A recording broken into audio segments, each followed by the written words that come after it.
नमस्कार दोस्तों, हमारे चैनल अधिक से कुछ ज़्यादा में आप सभी का स्वागत है। दोस्तों, आज हम आपको विष्णु वाहन गरुड़ देव जी की एक बहुत ही रोचक कथा सुनाने जा रहे हैं। शायद आपको इसकी जानकारी ही ना हो। क्या आप जानते हैं गरुड़ देव कब और कैसे पैदा हुए? गरुड़ देव के माता पिता कौन हैं? और क्या आप यह भी जानते हैं कि गरुड़ देव की माता और स्वयं गरुड़ देव जिन सर्पों एवं नागों का भक्षण करते हैं वह उन्हीं के दास थे। दोस्तों, गरुड़देव को इस दास्ता से मुक्त होने के लिए देवताओं से कितना भयानक युद्ध लड़ना पड़ा। आप जानते हैं कि भगवान विष्णु की ध्वजा पर गरुड़देव क्यों विराजमान हैं? और अगर वह उनकी ध्वजा में विराजमान हैं तो उनके वाहन क्यों हैं? नाग और सर्प इनके भाई हैं, फिर भी गरुड़देव उनका भक्षण क्यों करते हैं? और सर्पों की जीभ दो भागों में कैसे हुई? चलिए आज हम आपको इन सभी का जवाब इस कथा के द्वारा देते हैं। कृपया आप इस कथा को पूरी अवश्य सुनें और विश्वास मानिए, इस कथा को सुनकर आपको इसे सुनने में जितना आनंद आएगा उतनी ही यह कथा आपकी जानकारी भी बढ़ाएगी। तो चलिए कथा प्रारंभ करते हैं। अखंड ज्ञान संपन्न और परम पराक्रमी गरुड़ जी महर्षि कश्यप के पुत्र हैं। उनकी माता दक्ष प्रजापति की अत्यंत सुंदरी और शुभलक्षणा पुत्री थी। महातेजस्वी गरुड़ जी आकाशचारी पक्षी के रूप में माता की सहायता के बिना ही अंडा फोड़कर निकल आए। धरती पर चरण रखते ही उनके महान तेज से सर्वत्र प्रकाश फैल गया। इच्छानुसार रूप धारण करने वाले, मनोवांछित गति से उड़ने वाले एवं अपनी इच्छा के अनुसार पराक्रम दिखाने में यह समर्थ है। गरुड़ जी के नेत्र विद्युत के समान चमकने वाले थे, जो कि अग्निपिंड के समान दिख रहे थे। उनका शरीर कुछ ही देर में बढ़कर अत्यंत विशाल हो गया। उन्होंने अपने विशाल पंख पसारे और आकाश में उड़ चले। पर्वत की भांति विशालकाय गरुड़ जी की आवाज भी बड़ी भयानक थी। प्रज्वलित अग्नि पुंज की भांति आकाश में उड़ते हुए महान वेगशाली गरुड़ जी को देखकर देवता गण व्याकुल हो गए और हाथ जोड़कर उनके समक्ष विनती करने लगे। प्रभु, आपके तेज से हम सभी संतप्त हो रहे हैं। हम आपकी शरण में हैं। आपकी उग्र कांति को देखकर और महान वज्र के तुल्य आपकी गर्जना से पृथ्वी पर, आकाश में तथा स्वर्ग में चारों ओर भय व्याप्त हो गया है। सब विचलित हो रहे हैं और सभी कांप रहे हैं। आप हम शरणागत के ऊपर दया कर प्रसन्न हो जाइए और अपनी अग्नि के समान भयंकर रूप को सिमेट लीजिए, शांत कर लीजिए। देवगण की इस प्रार्थना को सुनकर गरुड़ देव शांत एवं अपने छोटे रूप में परिवर्तित हो गए और तुरंत ही अपनी माता की तरफ लौट गए। पर अमित बलशाली गरुड़ के दुख और चिंता की सीमा नहीं रही जब उन्होंने देखा कि मेरी परम पूजनीय माता अपनी बहन करदू के आदेशानुसार उसे अपनी पीठ पर बैठाकर समुद्र के भीतर सर्वत्र निर्जन प्रदेश रमणीक द्वीप दिए जा रही है। और उन्हीं की आज्ञा का पालन करने के लिए मुझे भी उसके पुत्र शूद्र नागों को पीठ पर बैठाकर वहां जाना ही नहीं पड़ रहा, बल्कि उनकी प्रत्येक आज्ञा का पालन करने के लिए प्रतिक्षण प्रस्तुत रहना पड़ता है। गरुड़ जी का हृदय टूट रहा था। अपनी माता को दासी की भांति करदू की सेवा में प्रतिक्षण उपस्थित रहते देखकर तथा उस समय उसे अपनी पीठ पर ढोते देखकर वे अत्यंत व्याकुल हो गए। इसी कारण उनके नेत्र सजल हो गए। माता के दुख एवं उसके निवारण की चिंता में उन्हें अपनी सुधि भूल सी गई थी। वह कौन है, कहाँ जा रहे हैं, उन्हें कुछ पता नहीं था। उन्हें स्मरण था केवल अपनी माता का दुख व करदू के अत्यंत दुखद एवं घृणित दास्य का। तुरंत अपनी माता के समीप पहुंचकर नेत्रों में आंसू भरे पूछा, माँ, तुम्हें करदू का एवं मुझे सर्पों का आज्ञा पालन क्यों करना पड़ता है? वे रूप, गुण, शील, शक्ति आदि किसी भी वस्तु में मुझसे श्रेष्ठ नहीं है, अपितु सर्वथा हीन है। फिर भी तुम्हें और मुझे उनकी सेवा क्यों करनी पड़ती है? माता विंता ने नेत्रों में आंसू भर आए। उन्होंने कहा, बेटा अर्णानुज, यह करदू मेरे पिता दक्ष प्रजापति की ही पुत्री मेरी बहन है। एक बार की बात है, तुम्हारे पिता महर्षि कश्यप ने हम दोनों पर प्रसन्न होकर हमें अविष्ट वर मांगने के लिए कहा। मेरी बहन करदू ने उन्हीं के समान तेजस्वी एक सहस्त्र नागों को पुत्र रूप में प्राप्त होने का वर प्राप्त किया, और मैंने शरीर ही नहीं बल तेज तथा पराक्रम में कर्दू के पुत्रों से श्रेष्ठ केवल 2 ही पुत्र मांगे। तथास्तु, हमारे पतिदेव ने कहा, तुम दोनों बहुत सावधानी से अपने गर्भ की रक्षा करना। इतना कहकर वह तपोवन में चले गए। दीर्घ काल के बाद कर्दू ने 1000 और मैंने 2 अंडे दिए। 500 वर्ष व्यतीत होने पर कर्दू के 1000 पुत्र अपने अपने अंडे फोड़कर बाहर निकल आए, किंतु मेरे बच्चे, तुम दोनों अंडे में ही रहे। तुम्हारी बाहर निकलने की कोई संभावना भी नहीं दिख रही थी।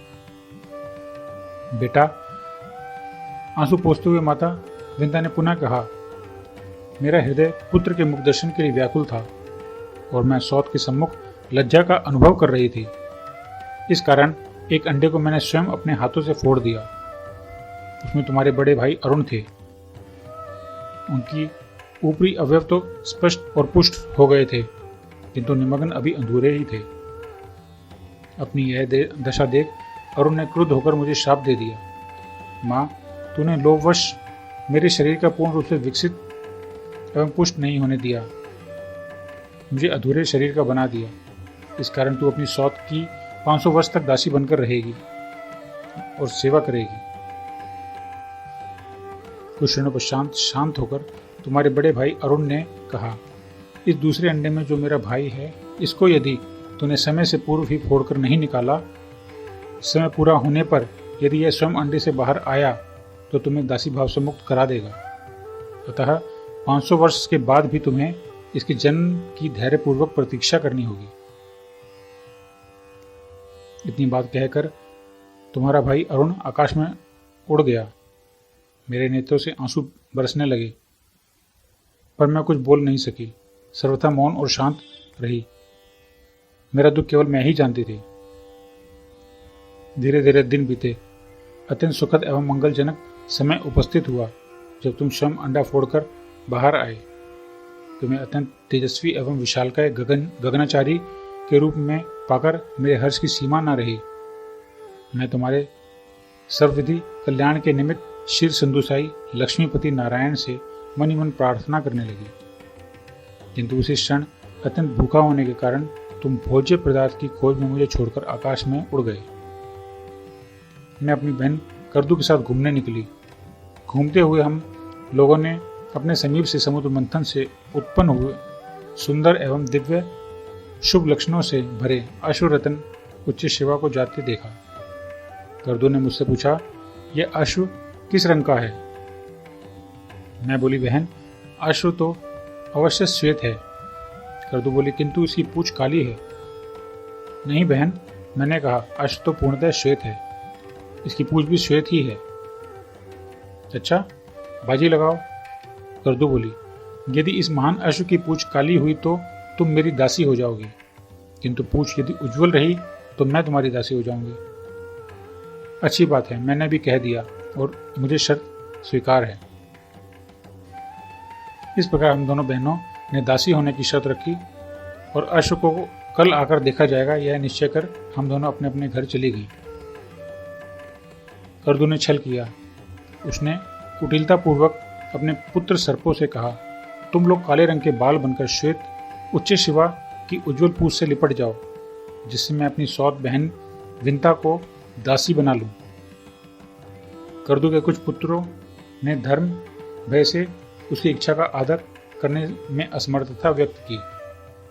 तब उसने क्रोधित होकर उन्हें तुरंत शाप दे दिया, जाओ, पांडव वंशी महाराज जन्मजय के सर्पयज्ञ में तुम लोग अग्नि में जलकर भस्म हो जाओगे। अपनी माता के शाप से भयभीत होकर कर्दू पुत्र ककरकोटक ने उसे कहा, माँ, तुम निश्चिंत रहो, मैं कल काले रंग के बाल बनकर इस अश्व की पूंछ से लिपट जाऊंगा। उसकी पूंछ निश्चय रूप से काली दिखेगी। कर्दू ने उसे आशीष दी और दूसरे दिन जब हम दोनों अश्व देखने गईं, तब कर्दू की कुटिलता चरितार्थ हो चुकी थी। उच्च शिवा की पूंछ काली दिखी और मैं अपनी सौत की दासी होकर निरंतर उसकी सेवा में रहने के लिए विवश हो गई। यूं कहकर विंता सिसकने लगी। गरुड़ जी अपने आंसुओं को पोंछते हुए तुरंत उठे। उन्होंने कर्दूपुत्रों सर्पों के समीप जाकर कहा, विषधरों, तुम लोग स्पष्ट बता दो, मैं क्या करूं? या तुम लोगों को ऐसा कौन सी दुर्लभ वस्तु लाकर दूं जिसे पाकर तुम लोग मेरी माता को तथा मुझे दास्ता से मुक्ति दे दो। सभी सर्पों ने सर्वसम्मति से उत्तर दिया, यदि तुम हमें अमृत लाकर दे दो तो हम तुम्हें और तुम्हारी माता को निश्चय ही दास्ता से मुक्त कर देंगे। तो दोस्तों, यहाँ तक की कथा में आप जान चुके हैं कि गरुड़देव के माता पिता कौन हैं और वह कैसे पैदा हुए, उनकी माता नागों और सर्पों की दासी कैसे बनी। दोस्तों, वीडियो काफ़ी बड़ी हो रही है, इसलिए हमें समय को देखते हुए इस कथा को यहाँ पर ही समाप्त करना पड़ रहा है। और जल्दी ही इसका अगला भाग आपके सामने आएगा, जिसमें आप जानेंगे कि गरुड़देव ने कैसे खुद को व अपनी माँ को सर्पों की अमृत पाने की इच्छा को पूरा करके दास्ता से मुक्ति पाई और स्वर्ग से देवताओं से अमृत छीन कर लाने में कैसा भयानक युद्ध हुआ, भगवान विष्णु का वाहन कैसे बने। यह सब आपको इस कथा के अगले भाग में पता चलेगा, इसलिए कृपया अगला भाग जरूर देखिए। आपको अभी तक की यह कथा कैसी लगी हमें कमेंट करके जरूर बताइए, और अच्छी लगी हो तो लाइक और शेयर जरूर कीजिए। आपने अभी तक हमारे चैनल को सब्सक्राइब नहीं किया है तो प्लीज़ सब्सक्राइब कीजिए, ताकि आने वाले वीडियो का अपडेशन आपको मिलता रहे और ऐसे ही अधिक से कुछ ज़्यादा जानकारी हम आपको समय समय पर देते रहें। धन्यवाद।